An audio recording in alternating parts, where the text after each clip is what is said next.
اعوذ باللہ من الشیطان الرجیم بسم اللہ الرحمن الرحیم۔ حماسہ حسینی باب چہارم، 7ویں مجلس۔ واقعہ عاشورہ کے بعد اہل بیت علیہم السلام کے امر بالمعروف اور نہی عن المنکر کا اثر۔ میری آج رات کی گفتگو پچھلی 6 گفتگوؤں کا تتمہ ہے۔ جو کچھ پچھلی مجالس میں بیان ہوا، اس سے معلوم ہوا کہ ہمیں امر بالمعروف اور نہی عن المنکر کے اصل کو اور اس اصل کی مدد سے اپنے آپ کو زندہ کرنا لازم ہے۔ تقوی کے بارے میں جناب امیر المومنین علیہ السلام کا ایک قول ہے جسے منطق کی اصطلاح میں شبہ دور کہتے ہیں۔ آپ علیہ السلام فرماتے ہیں، اے لوگو، تقوی کی صیانت اور حفاظت کرو اور تقوی کی مدد سے اپنے آپ کو محفوظ رکھو۔ یہ نظر آتا ہے کہ دور ہے، ہمیں چاہیے کہ ہم تقوی کی حفاظت کریں یا تقوی ہماری حفاظت کرے؟ جواب یہ ہے، دونوں باتیں لازم ہیں۔ یہ دور ہے لیکن دور محال نہیں ہے۔ کسی نے کہا ہے، ہم تقوی کی حفاظت کریں تو یہ ایک صورت ہے، اور تقوی ہماری حفاظت کرے یہ دوسری شکل ہے۔ ہم کو تقوی کی حفاظت کرنا چاہیے اور تقوی کو چاہیے کہ ہماری حفاظت کرے، اور وہ کر بھی سکتا ہے۔ یہاں بھی ایسا ہی ہے۔ ہم کو چاہیے کہ ہم امر بالمعروف اور نہی عن المنکر کا احیاء کریں، اور اس کے مقابلے میں امر بالمعروف اور نہی عن المنکر کو چاہیے کہ وہ ہمیں زندہ کرے، اور کرے گا۔ ہم نے حسینی تحریک میں امر بالمعروف اور نہی عن المنکر کے عنصر کے متعلق صرف اس کے اس پہلو سے گفتگو کی ہے کہ اس عنصر کا کتنا اثر ہوا ہے، یہ کتنا محرک اور سبب بنا ہے، کتنا حسینی پیغام کو تحریک بخشتا ہے۔ لیکن اس کے علاوہ ایک اور بات بھی ہے، اور وہ یہ کہ اس تحریک میں امر بالمعروف اور نہی عن المنکر نے کتنی عملی صورت اختیار کی۔ امام حسین علیہ السلام کی پاکیزہ ہستی اور ان سے بھی زیادہ آپ علیہ السلام کی شہادت کے بعد آپ علیہ السلام کے اہل بیت روز عاشور کے بعد سے اس 11ویں یا کم سے کم 12ویں تاریخ سے امر بالمعروف اور نہی عن المنکر کا ایک گروہ بن گئے، اور اس قصے کے اختتام تک جہاں جہاں رہے امر بالمعروف اور نہی عن المنکر کرتے رہے۔ انہوں نے ایک جماعت کی حیثیت سے کبھی بھی شکست نہیں کھائی، کبھی شکست خوردہ جماعت نظر نہیں آئے۔ امام حسین علیہ السلام کی طرح یہ لوگ بھی خود زندہ رہنے یا مر جانے کو انجام کار نہیں سمجھتے تھے۔ جو یہ کہتے کہ مطلب یہ تھا کہ امام حسین علیہ السلام زندہ رہیں اور خلافت پر پہنچیں، یا کم سے کم ایک گوشے میں جا کر زندگی بسر کریں۔ اب جو امام حسین علیہ السلام مارے گئے تو بات ہی ختم ہو گئی؟ نہیں، یہ سب لوگ اسی حسینی ہدف کے کاربند رہے۔ امام حسین علیہ السلام کا مارا جانا ایک لحاظ سے ان کے لیے کام کی ابتدا تھی، کام کا انجام نہیں تھا۔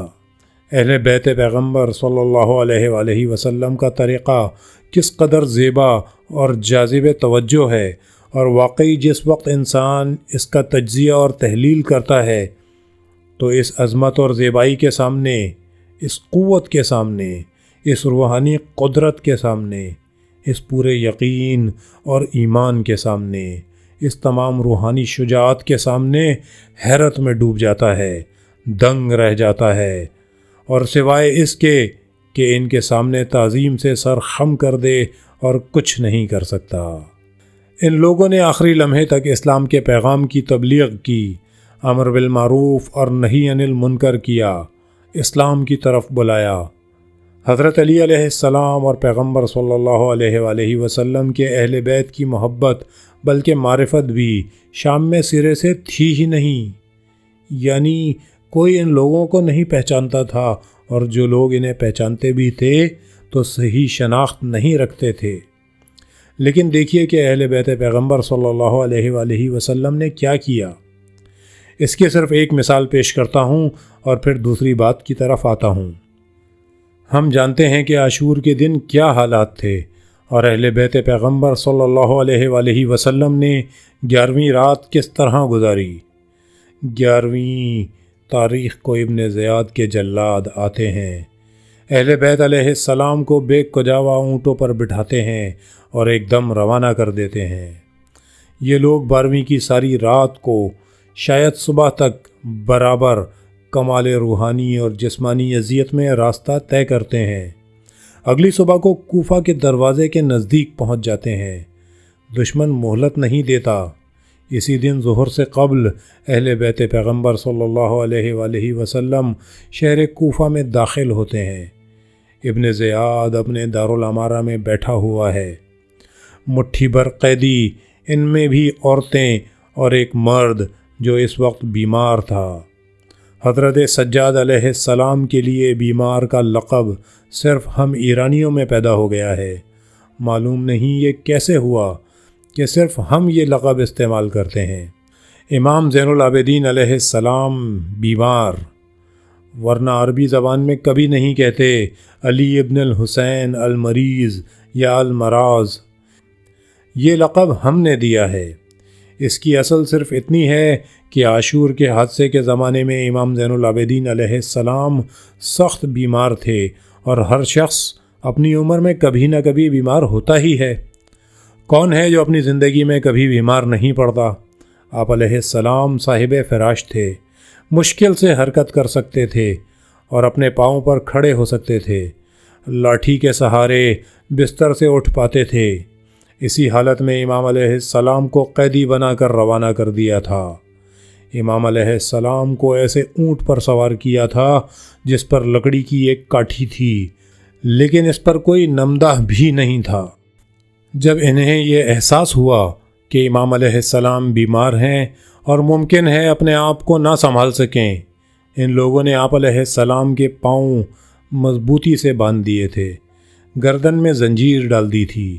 ان کو اس حالت میں کوفے لے گئے۔ پھر کوفت، جھڑکیاں اور ایذا رسانی بہت زیادہ ہے۔ جب چاہتے ہیں ایک شخص سے زبردستی اقرار کرا لیتے ہیں، جب چاہتے ہیں اس کے اعصاب پر دباؤ ڈالتے ہیں، اس کا ارادہ درہم برہم کر دیتے ہیں۔ 24 گھنٹے اور 48 گھنٹے اسے کھانا نہیں دیتے، سونے نہیں دیتے، اسے سخت سست کہتے ہیں۔ ان حالات میں اکثر لوگ ٹوٹ جاتے ہیں، مضمحل ہو جاتے ہیں، کہنے لگتے ہیں جو چاہو پوچھو میں بتا دیتا ہوں۔ اس وقت آپ دیکھیے یہ لوگ جب ابن زیاد کے دربار میں داخل ہوئے ہیں تو روحانی اور جسمانی اذیتوں کے بعد ان کی کیا حالت ہو گئی ہوگی۔ جناب زینب سلام اللہ علیہا ابن زیاد کے دربار میں آتی ہیں۔ جناب زینب سلام اللہ علیہا بلند قد کی خاتون ہیں۔ کچھ لوگوں نے کہا یعنی ان کی کنیزوں نے آپ کو گھیرے میں لے رکھا تھا۔ یہاں کنیز کے اصطلاحی معنی مراد نہیں ہیں، کیونکہ اصحاب کی تمام عورتیں شریک تھیں۔ جناب زینب سلام اللہ علیہا کو سردار اور بزرگ مانتی تھیں اور اپنے آپ کو ان کی خادمہ سمجھتی تھیں۔ انہوں نے جناب زینب سلام اللہ علیہا کو گھیر رکھا تھا۔ ان کے گھیرے میں جناب زینب سلام اللہ علیہا ابن زیاد کے دربار میں داخل ہوئیں، لیکن نہ آپ علیہ السلام نے سلام کیا اور نہ اس کی طرف رخ کیا۔ ابن زیاد کو اس وجہ سے کہ اس کو مخالفت کا احساس ہوا تو ناگوار گزرا۔ جناب زینب سلام اللہ علیہا کے سلام نہ کرنے کے معنی یہ ہیں کہ ابھی ہمارا ارادہ زندہ ہے، ہم اب بھی تمہاری پرواہ نہیں کرتے۔ اب بھی امام حسین علیہ السلام کی روح جناب زینب سلام اللہ علیہا کے قالب میں بولتی ہے، اب بھی کہہ رہی ہے لا اعطیکم بیدی اعطاء الذلیل ولا افر فرار العبید یا لا اقر اقرار العبید۔ ابن زیاد کو یہ بے اعتنائی بہت ناگوار گزری۔ وہ سمجھتا تو تھا کہ یہ کون ہیں، تمام باتیں اس تک پہنچ چکی تھیں۔ جب اس نے یہ سمجھ لیا تھا کہ یہ سب سے زیادہ محترم خاتون ہیں اور دوسری عورتوں نے خصوصی احترام کے ساتھ ان کو حلقے میں لے رکھا ہے، تو اس نے لازمی طور پر یہ اندازہ لگا لیا تھا کہ یہ کون ہیں، کیونکہ اسے خبر تھی کہ کون ہیں کون نہیں ہیں۔ پھر بھی کہنے لگا یہ مغرور عورت کون ہے، یا یہ نا پہچاننے والی عورت کون ہے؟ کسی نے جواب نہیں دیا۔ اس نے دوبارہ سوال کیا۔ وہ چاہتا تھا کہ انہی میں سے کوئی جواب دے۔ دوسری بار اور تیسری بار آخرکار ایک عورت نے جواب دیا۔ یہ علی ابن ابی طالب علیہ السلام کی بیٹی زینب سلام اللہ علیہا ہیں۔ یہ کمینہ، گھٹیا، ملعون آدمی ذرا سی بھی شرافت نہیں رکھتا تھا۔ ویسے بھی کوئی مرد یا عورت سخت مصیبت اٹھائے ہوئے ہو تو کوئی شریف آدمی اس کے زخم پر نمک نہیں چھڑکتا، نہ کہ عورت سے، جسے اصطلاحاً جنس لطیف کہتے ہیں۔ کسی جنگی قانون میں جو مرد ذرہ برابر شرافت رکھتے ہیں عورت سے تعرض نہیں کرتے، اسے زبان کا زخم نہیں لگاتے، اسے صدمہ نہیں پہنچاتے، عورت کو قیدی بنا لیتے ہیں، اس حال میں بھی اس کا احترام کرتے ہیں۔ اس نے زبان سے سخت زخم لگانے شروع کر دیے۔ بولا، میں خدا کا شکر کرتا ہوں جس نے تم کو رسوا اور تمہارا جھوٹ ظاہر کر دیا۔ جناب زینب سلام اللہ علیہا نے کمال جرت اور شہامت سے جواب دیا، ہم خدا کا شکر کرتے ہیں جس نے ہمیں شہادت کا افتخار بخشا۔ میں خدا کا شکر ادا کرتی ہوں کہ اس نے فخر کا یہ تاج میرے بھائی کے سر پر رکھا۔ ہم خدا کا شکر ادا کرتے ہیں کہ ہم کو نبوت اور طہارت کے خاندان سے قرار دیا۔ پھر آخر میں فرمایا، رسوائی فاسق کو نصیب ہوتی ہے۔ ہم نے اپنی عمر میں کبھی جھوٹ نہیں بولا اور کوئی جھوٹا حادثہ بھی پیدا نہیں کیا۔ جھوٹ بھی فاجر کا حصہ ہے۔ ہم فاسق و فاجر بھی نہیں ہیں، ہمارا غیر فاسق اور فاجر ہے، یعنی تو ہی رسوا ہوا، خود تو ہی جھوٹا بھی ہے۔ اس قدر شہامت اور شجاعت اور عملی ایمان، یہ امر بالمعروف اور نہی عن المنکر ہے۔ لطف یہ ہے کہ یہ ایک درجہ اور ایک مرحلہ ہے جو میں نے عرض کیا، اور یہ خود ایک لمبی داستان ہے۔ امام زین العابدین علیہ السلام نے کیا کہا؟ امام حسین علیہ السلام کی ایک بیٹی نے کیا کہا؟ کوفہ کے بازار میں جناب زینب سلام اللہ علیہا نے کیا تقریر کی؟ امام زین العابدین علیہ السلام نے وہاں کیا تقریر کی؟ راستے میں انہوں نے کیا کیا؟ قید خانے میں یا کوچہ و بازار میں جب لوگوں کا سامنا ہوتا تھا تو کیا کہتے تھے؟ اور میری نظر میں تو یزید بن معاویہ کے دربار میں جناب زینب سلام اللہ علیہا کی وہ فصیح و بلیغ تقریر ان سب سے بہت اعلیٰ تھی۔ وہاں کوئی 24 گھنٹے اور 48 گھنٹے کی گفتگو نہیں ہے۔ 1 ماہ کے قریب گزرا ہے کہ جناب زینب سلام اللہ علیہا ان کی قید میں ہیں، اور ایک قیدی کو جو زیادہ سے زیادہ ایذا دیتے ہیں وہ آپ کو دے چکے ہیں، لیکن دیکھیے کہ یزید کے دربار میں آپ نے کیا کہا۔ چنانچہ حسینی تحریک میں امر بالمعروف اور نہی عن المنکر کے عنصر پر اس وجہ اور اس پہلو سے بھی غور کرنا چاہیے کہ یہ تحریک امر بالمعروف اور نہی عن المنکر کی ایک تحریک تھی، اور اس امر بالمعروف اور نہی عن المنکر کے اثرات کی بھی پورے طور پر جانچ کرنا چاہیے، خصوصاً خود شام میں کہ شام کو کس طرح تہو بالا کر دیا۔ دوسری بات جو میں آپ سے عرض کرنا چاہتا تھا یہ ہے، ہمارے فقہاء نے امر بالمعروف اور نہی عن المنکر کے بارے میں 2 باتیں کہی ہیں جن کی میں وضاحت کر دوں۔ ایک یہ ہے کہ امر بالمعروف اور نہی عن المنکر کا مقام وہ ہے جہاں انسان کو اس کے اثر کا احتمال ہو۔ اس جملے کے کیا معنی ہوئے ہیں؟ امر بالمعروف اور نہی عن المنکر نماز یا روزے کی طرح کا عبادتی قانون نہیں ہے جس میں حکمت، فلسفہ اور اثر ہوتا تو ہے، لیکن یہ بات ہم سے متعلق نہیں ہے کہ ہم دیکھیں اگر اس کا اثر ہوتا ہے تو اسے انجام دیں، اور اگر اثر نہیں کرتا تو انجام نہ دیں۔ ہم سے یہ کہا گیا ہے کہ تمہیں ہر حال میں نماز پڑھنا چاہیے، اس کا تمہیں اختیار نہیں ہے۔ یہ حساب تم نہیں لگا سکتے کہ یہ نماز اثر کرتی ہے یا نہیں کرتی، تم کو تو اس فارمولے اور قاعدے کے تحت پڑھنا چاہیے۔ اس کام کا کوئی نتیجہ نکلتا ہے یا نہیں، یہ بات انسان کی منطق کے دائرے سے باہر ہے۔ لیکن امر بالمعروف اور نہی عن المنکر کو انسان اپنی منطق سے جاری کرے، یعنی ہمیشہ کاموں میں اس سے جو نتیجہ مرتب ہوتا ہے اس کا حساب ضرور لگانا چاہیے۔ آپ طاقت لگاتے ہیں، سرمایہ لگاتے ہیں، امر بالمعروف اور نہی عن المنکر کرتے ہیں، لیکن یہ حساب بھی تو کیجئے کہ اس کام میں آپ کو کیا نتیجہ ملتا ہے اور کتنا مقصد حاصل ہوتا ہے۔ آپ اس سوداگر کی طرح رہیے کہ جس وقت وہ اپنا سرمایہ لگاتا ہے تو حساب کے مطابق کم سے کم امکانات کا حساب، وہ اس کام سے اتنا فائدہ اٹھانا چاہتا ہے جو لگائے جانے والے سرمایہ سے زیادہ ہو۔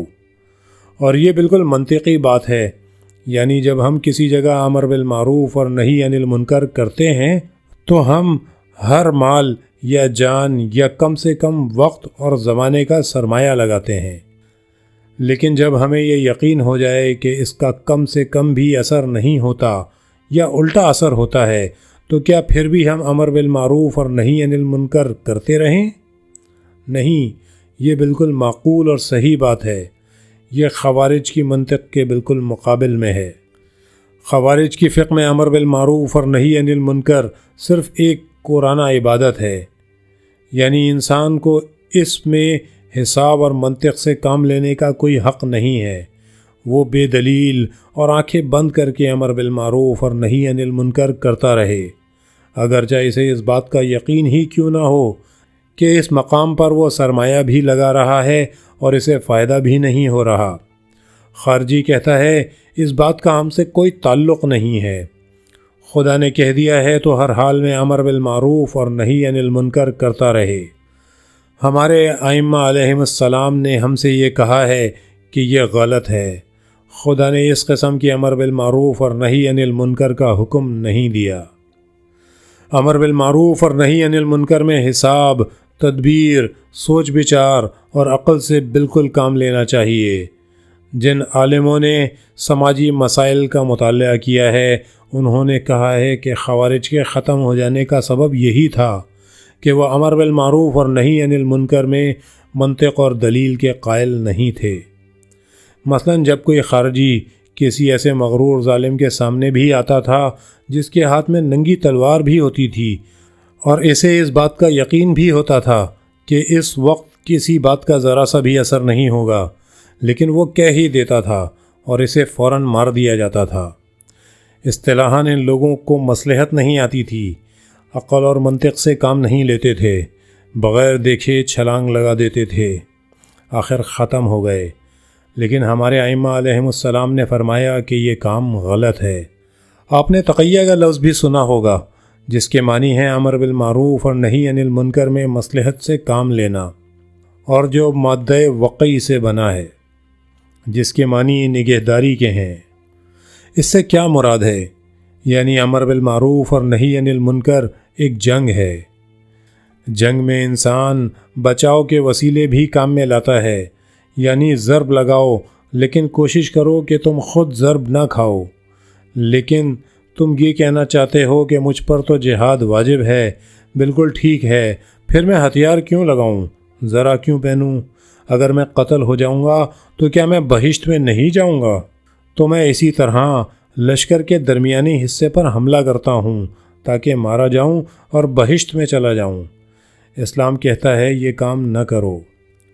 تم اسلام کی طاقت خرچ کرتے ہو، تم خود اسلام کی بنیاد کی ایک اینٹ ہو، اسلام کی طاقتوں میں سے ایک طاقت ہو، جاؤ اور مارو، لیکن کوشش کرو کہ جہاں تک ہو سکے کم ضرب کھاؤ۔ اگر تم اسی خیال سے جاتے ہو، ہتھیار نہیں لگاتے اور ہتھیار نہ لگانے سے مارے جاتے ہو، گویا تم نے اسلام کی قوت ضائع کر دی۔ جاؤ، مارو اور جہاں تک ہو سکے اپنے مخالف کو ختم کر دو، لیکن اپنے آپ کو بچاؤ۔ یہ مطلب ہے جو ہمارے ائمہ علیہم السلام نے بیان کیا ہے، اور یہ بہت معقول بات ہے۔ امر بالمعروف اور نہی عن المنکر کے بارے میں ہماری ایک اور بات بھی ہے، اور یہ بھی ہماری روایتوں اور حدیثوں میں موجود ہے۔ یہ حدیث کی عبارت ہے جو فقہ میں بھی نقل کی گئی ہے۔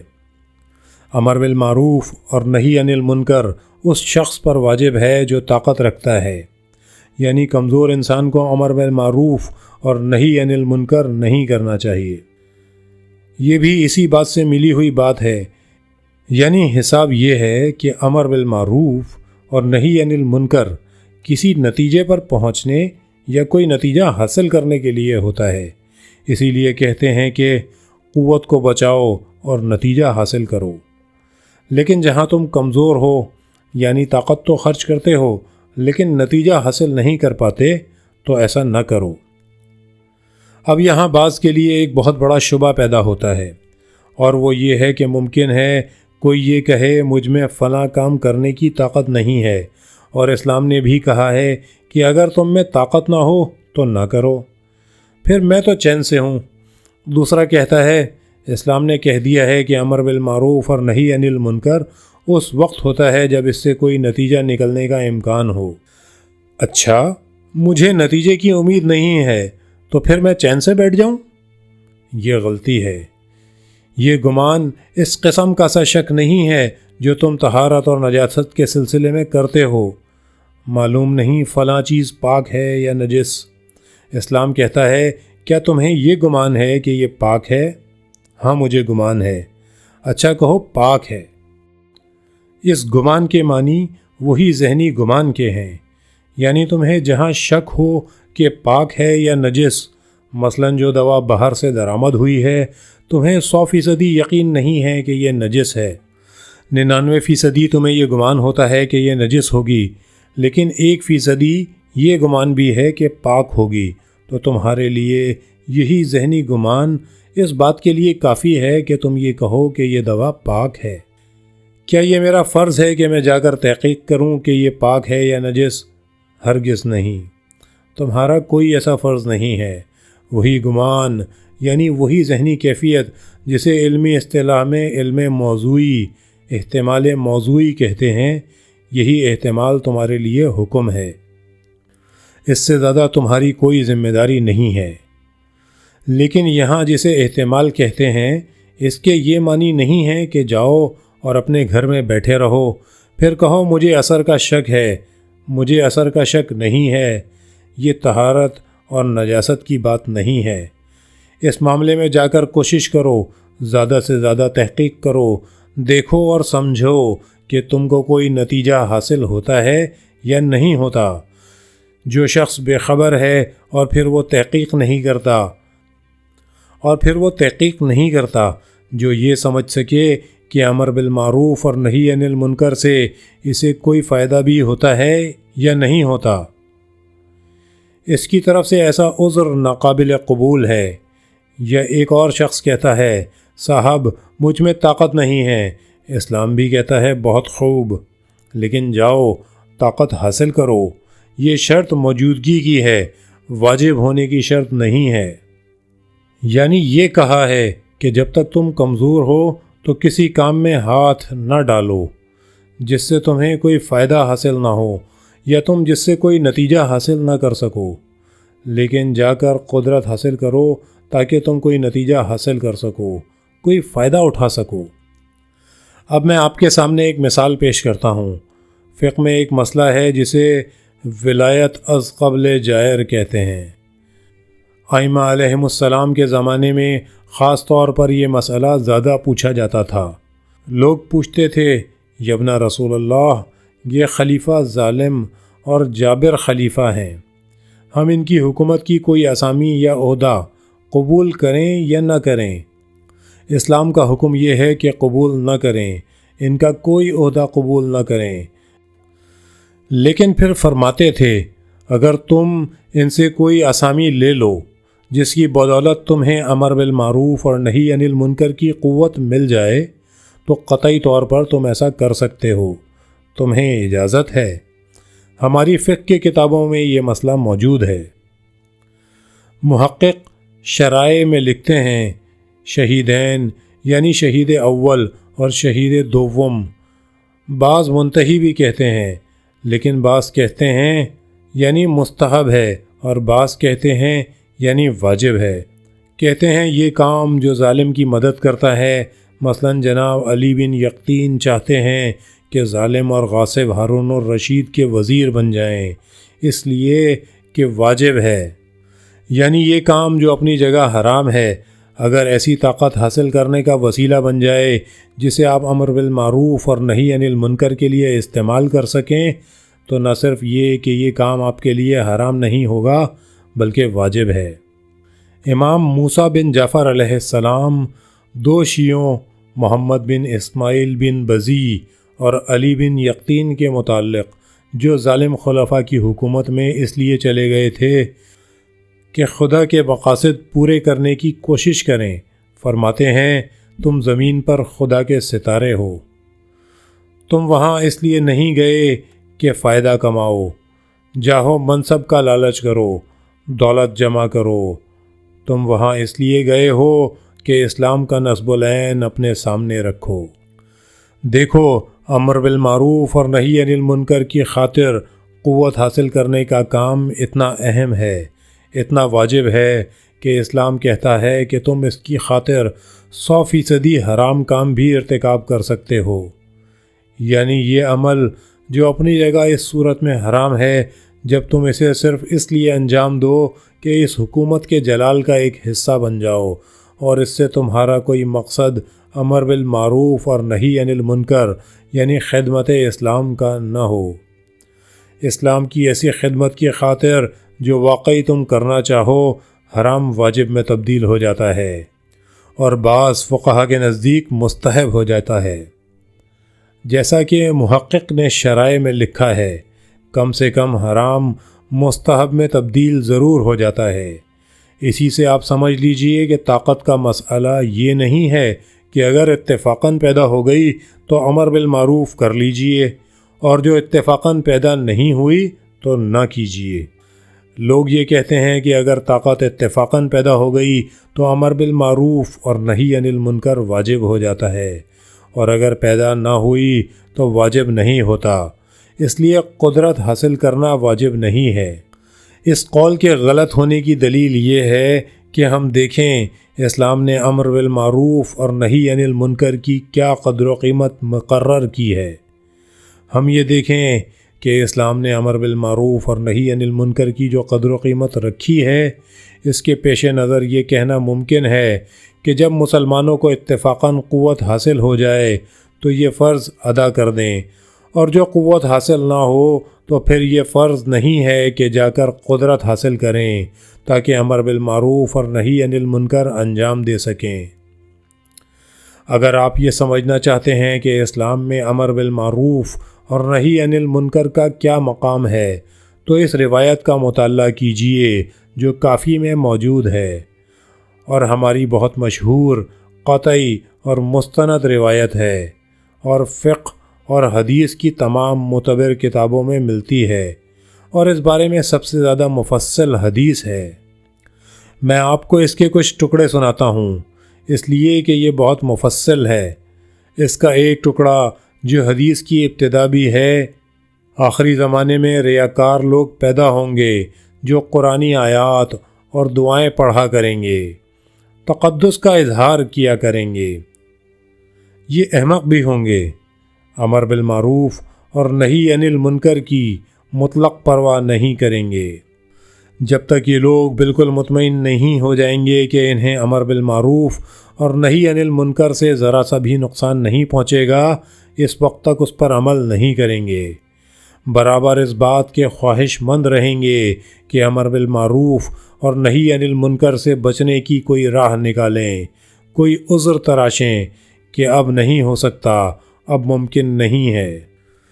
ان عبادتوں کو قبول کریں گے جو ان کی جان، مال اور حیثیت کو ضرر نہ پہنچائیں گی، جیسے نماز اور روزہ، اور اگر انہیں کوئی فریضہ نقصان پہنچائے گا تو اسے قبول نہیں کریں گے۔ یہاں تک کہ آپ فرماتے ہیں اگر نماز بھی ان کے کام، ان کی حیثیت اور ان کی جان کو نقصان پہنچائے گی تو اسے بھی ترک کر دیں گے، جس طرح انہوں نے سب سے اچھے اور اشرف فرائض بھی ترک کر دیے ہیں، نماز کو بھی ترک کر دیں گے۔ وہ سب سے عالی اور سب سے اشرف فریضے کون سے ہیں؟ یہ ایک ایسا بڑا فریضہ ہے جس کے وسیلے سے باقی تمام فرائض ادا ہوتے ہیں۔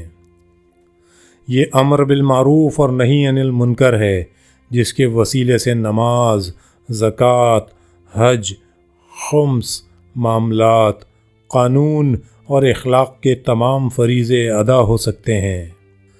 اس حدیث کا تھوڑا سا حصہ پھر چھوڑے دیتا ہوں۔ آپ نے فرمایا، یقیناً امر بالمعروف اور نہی عن المنکر تمام پیغمبروں کا طریقہ ہے۔ خدا کے لیے واجبات اس کے وسیلے سے ادا ہوتے ہیں اور اسی سے خدا کی راہیں پرامن ہوتی ہیں۔ پیشے اس کے وسیلے سے حلال اور مظالم اس کے وسیلے سے بے حجاب ہوتے ہیں۔ زمین اس کے وسیلے سے آباد ہوتی ہے۔ اس سے آپ سمجھ لیجئے کہ امر بالمعروف اور نہی عن المنکر کا دائرہ کہاں تک وسیع ہے، زمین کی آباد ہونے کی حدود تک۔ خدا جانتا ہے کہ انسان جب کسی وقت ایک چیز کو دیکھتا ہے اور تاریخ اسلام کا مطالعہ کرتا ہے تو بہت حیران ہوتا ہے کہ ہم کیا تھے اور کیا ہو گئے۔ میرا جی چاہتا ہے کہ آپ ماوردی کی اس کتاب احکام السلطانیہ کا مطالعہ کریں، جو اسلام کی ایک معتبر ترین کتاب ہے، جسے خاص طور پر یورپی عالم اور مستشرقین بہت اہمیت دیتے ہیں۔ اس کتاب نے تقریباً 1000 سال پہلے کے اسلام کے سماجی نظام بیان کیے ہیں۔ آپ دیکھیے کہ دنیا اسلام میں کیسے کیسے نظامات رہے ہیں اور امر بالمعروف اور نہی عن المنکر دراصل کیا معنی رکھتے ہیں اور اس نے کیا کیا ہے۔ اس سے بھی زیادہ ایک اور اہم کتاب جس کا نام ہے معالم القربہ فی احکام الحسبہ۔ خوش قسمتی سے اس کتاب کو بظاہر ایک فرنگی مستشرق نے خوش قسمتی سے کہنا چاہیے، پھر خدا ان فرنگیوں کے باپ کے گناہ بخش دے جو کم سے کم جاتے ہیں اور ہماری ایسی اچھی لکھی ہوئی کتابیں کتاب خانوں سے نکال لاتے ہیں اور چھاپ دیتے ہیں۔ ہم میں تو اتنی لیاقت بھی نہیں ہے، ترکی کے ایک کتب خانے سے نکال کر چھاپ دیا ہے۔ یہ کتاب 9ویں صدی میں لکھی گئی ہے۔ حسبہ میں وہی امر بالمعروف اور نہی عن المنکر ہے۔ یہ ایک اصطلاح رہی ہے کہ 2 صدی ہجری سے امر بالمعروف اور نہی عن المنکر کو حسبہ کہتے چلے آ رہے ہیں۔ محتسب، جسے آپ دیکھیں گے کہ ہمارے اشعار میں آیا ہے، یعنی امر بالمعروف اور نہی عن المنکر، جو محکمے اسلامی ملکوں میں حسبہ کے یا احتسابی اداروں کے نام سے رہے ہیں، ان کے افراد یعنی آمرین بالمعروف اور ناہین عن المنکر کو محتسب کہتے ہیں، جو ہمارے شاعروں کی اصطلاح میں زیادہ آیا ہے۔ مولوی، حافظ اور سعدی نے یہ لفظ استعمال کیا ہے۔ سعدی کہتا ہے جب میں جوان تھا تو میرا استاد ابو الفرج بن الجوزی مجھ سے کہتے تھے، ان محفلوں میں نہ جا، یہاں نہ جا، وہاں مت جا، اور میں ان شیخ اور استاد کی بات نہیں سنتا تھا کیونکہ جوان تھا، کبھی کبھی ان کا مذاق بھی کرتا تھا۔ بہرحال اس کتاب کا نام معالم القربہ فی احکام الحسبہ ہے۔ جس وقت آدمی اس کتاب کا مطالعہ کرتا ہے کہ اصل میں امر بالمعروف اور نہی عن المنکر کا کیا مفہوم ہے، تو یہ دیکھتا ہے کہ یہ پوری زندگی پر محیط ہے۔ وہ تمام کام جو آج کل کی میونسپل کمیٹیاں انجام دیتی ہیں، امر بالمعروف اور نہی عن المنکر کا ہیں۔ وہ تمام کام بھی جو شہر کا کوتوال انجام دیتا ہے، احتساب کے دائرے میں ہوتے ہیں۔ اسی کتاب معالم القربہ میں لکھا ہے کہ محتسب کا یہ فرض ہے کہ جس دم بقال کی دکان پر جاتا ہے اور یہ دیکھتا ہے کہ دہی کے برتنوں کے منہ کھلے ہوئے ہیں اور مکھی بیٹھی ہوئی ہے، تو بقال کو خبردار کرے کہ اپنے دہی کے برتن کا منہ ڈھانک کر رکھے۔ اس بقال کے کپڑوں پر نظر ڈالے کہ گندے تو نہیں ہیں۔ جو کپڑا وہ آگے باندھتا ہے چند دن میں ایک بار یا روزانہ ایک بار بدلے، دھوئے۔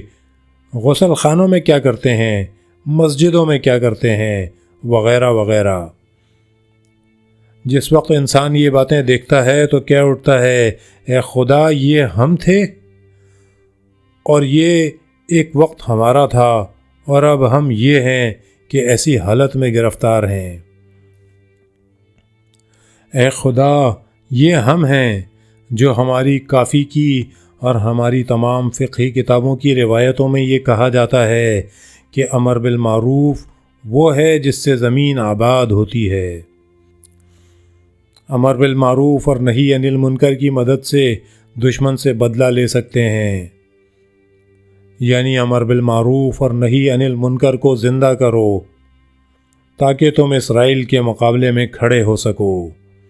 اگر اسرائیل کے مقابلے میں کمزور ہو تو اس کی جڑ چند سو سال پہلے تلاش کرو کہ تم نے امر بالمعروف اور نہی عن المنکر کو ختم کر دیا، اور جس وقت ختم کر دیا تو دشمن تم پر غالب آ گیا۔ اسی وسیلے سے تمام کام اپنی بنیادوں پر مضبوطی سے قائم ہوتے ہیں۔ جو فریضہ اسلام میں ایسا مقام اور قدر و منزلت رکھتا ہے، کیا یہ ممکن ہے کہ اس بارے میں یہ کہا گیا ہو کہ اگر کسی دن اتفاق سے تمہیں قوت اور طاقت حاصل ہو جائے تو کر لو، اور جو طاقت حاصل نہ ہو تو پھر یہ فریضہ ساقط ہے، یعنی اسلام ساقط ہے، کیونکہ امر بالمعروف جو اسلام ہمیں بتاتا ہے اسلام کے خیمے کا کھوٹا ہے۔ پھر یہ کیسے ممکن ہے کہ خود اسلام ہی یہ کہے کہ اگر اتفاق سے تم دیکھو کہ اسلام کی حفاظت کر سکتے ہو تو کر لو، اور اگر اتفاق سے یہ دیکھو کہ نہیں کر سکتے تو نہ کرو، چین سے رہو، آرام سے بیٹھے رہو۔ عصر کے امکان کے بارے میں بھی یہی بات ہے۔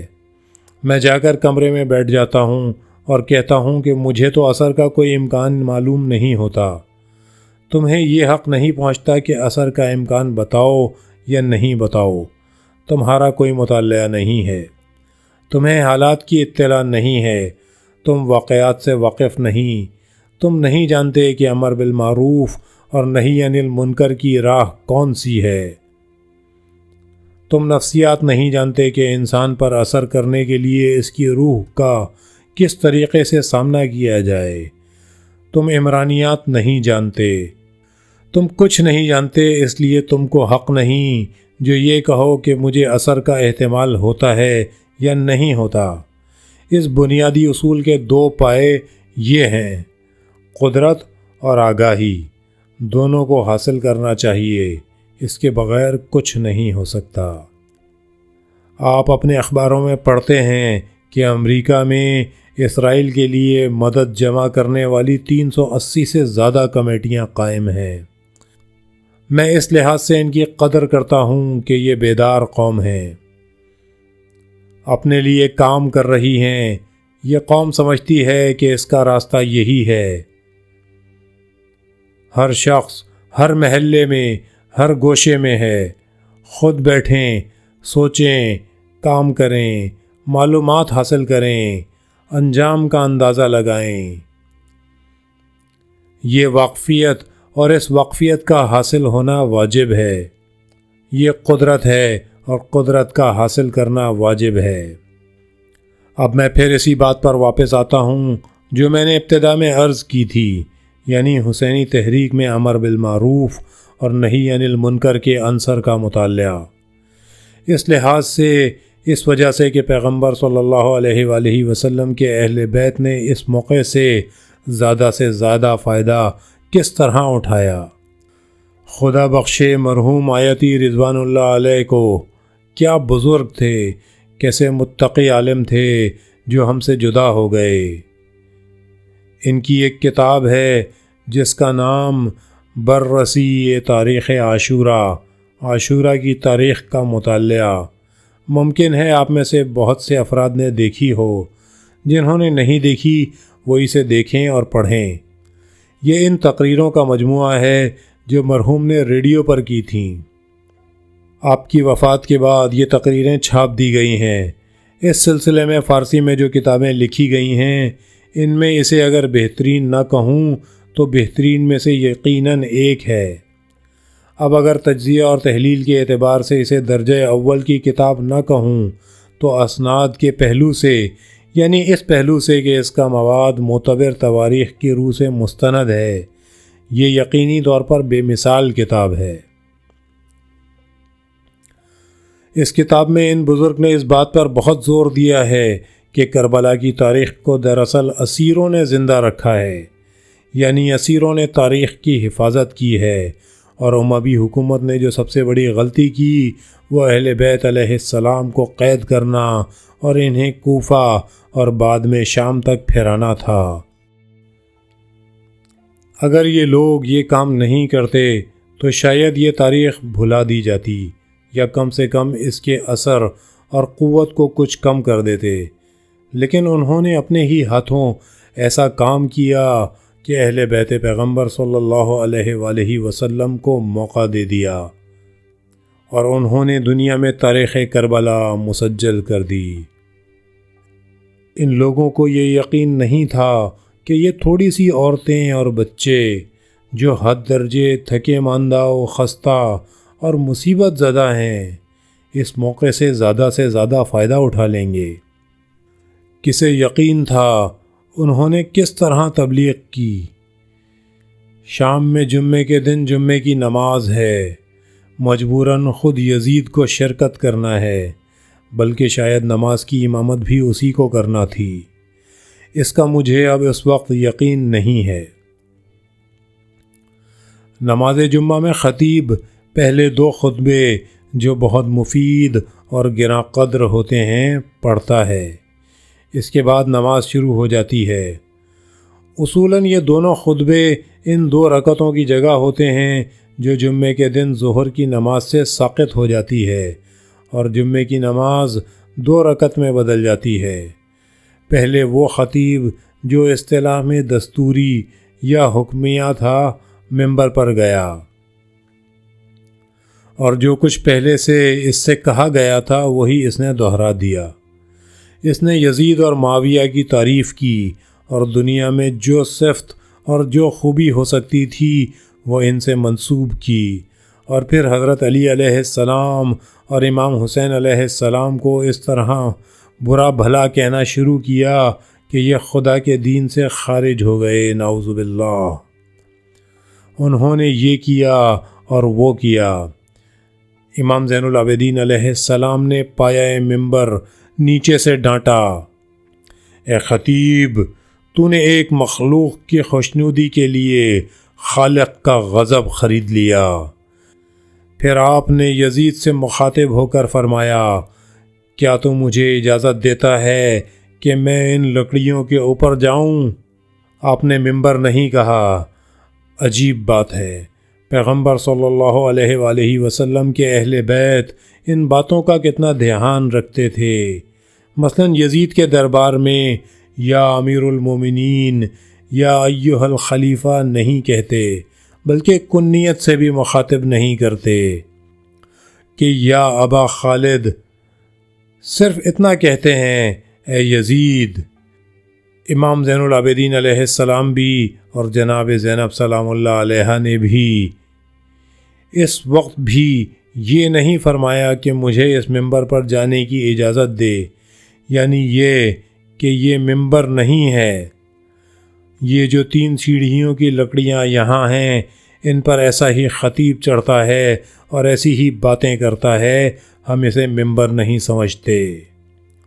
یہ 4 لکڑیاں ہیں، کیا تو مجھے ان لکڑیوں پر چڑھنے کی اجازت دیتا ہے تاکہ میں 2 باتیں کر سکوں؟ یزید نے اجازت نہیں دی۔ جو لوگ چاروں طرف بیٹھے ہوئے تھے انہوں نے اس وجہ سے کہ علی ابن الحسین حجازی ہیں، اہل حجاز ہیں، اور حجاز کے لوگوں کی گفتگو شیریں اور لطیف ہوتی ہے، اور اس وجہ سے کہ آپ کا انداز خطاب دیکھیں، کہا کہ اجازت دے دو، منع نہ کرو، لیکن یزید نے منع کر دیا۔ اس کا بیٹا آ گیا، بابا اجازت دے دیجئے، ہم یہ دیکھنا چاہتے ہیں کہ اس حجازی جوان کا انداز خطاب کیسا ہے۔ اس نے جواب دیا، مجھے ان لوگوں سے ڈر ہے۔ سب نے اس قدر دباؤ ڈالا کہ وہ مجبور ہو گیا، یعنی جب اس نے دیکھا کہ اس سے زیادہ اپنی عاجزی اور خوف کا اظہار ہوتا ہے تو اجازت دے دی۔ دیکھیے کہ یہ امام زین العابدین علیہ السلام اس وقت بیمار تھے، اس کے بعد وہ بیمار نہیں رہے تھے، ان میں اور دوسرے اماموں میں کوئی فرق نہیں رہا تھا، پھر قیدی بھی تھے اور ذاکروں کے مشہور قول کے مطابق طوق و زنجیر میں جکڑے ہوئے 40 منزلیں طے کر کے شام تک آئے تھے۔ جس وقت ممبر پر تشریف لے گئے تو آپ نے کیا کیا، کس قدر ولولہ پیدا کیا۔ یزید گھبرا گیا، اس کے ہاتھ پاؤں پھول گئے، کہنے لگا ابھی لوگ ٹوٹ پڑیں گے اور مجھے مار ڈالیں گے۔